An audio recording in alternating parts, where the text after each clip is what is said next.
In this video, I'm gonna teach you how to get 120 FPS on Fortnite Mobile iPhone. It's a very easy process, so make sure to follow along. In this video, I'm gonna teach you how to set up and use 120 FPS when you are playing Fortnite Mobile on your iPhone. This will work for the modern iPhone line, so if you have any old iPhone, it is unlikely to give you the option to set up 120 FPS. So to check if your specific model is supported, all that you have to do is go into the settings, and the first category, video, under display, should have mobile frame rate here.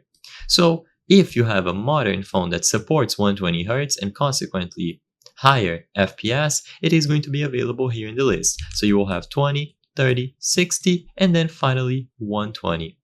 All that you have to do is select the option from here. So go all the way to the right until you reach the last option, 120. Now, as soon as you change this, it is going to try to achieve 120 FPS. The reason why I say try to achieve is because this is also going to depend on your quality presets. You most likely will not be able to simultaneously run it at a very high resolution, very high textures, very high graphics quality, and 120. So it is going to be a compromise. To achieve these very high frames, you will have to most likely lower your graphical settings by a bit. Keep that in mind. They even note it here. Changing the frame rate setting above 60 FPS might lower your quality presets. So find the balance between nice FPS but okay visuals.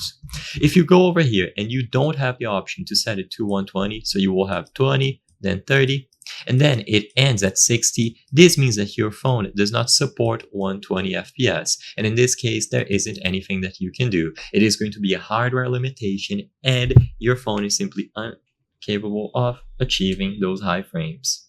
I hope I was able to help you on how to get 120 FPS on Fortnite Mobile iPhone. If this video helped you, please be sure to leave a like and subscribe for more very easy tips. Thank you for watching.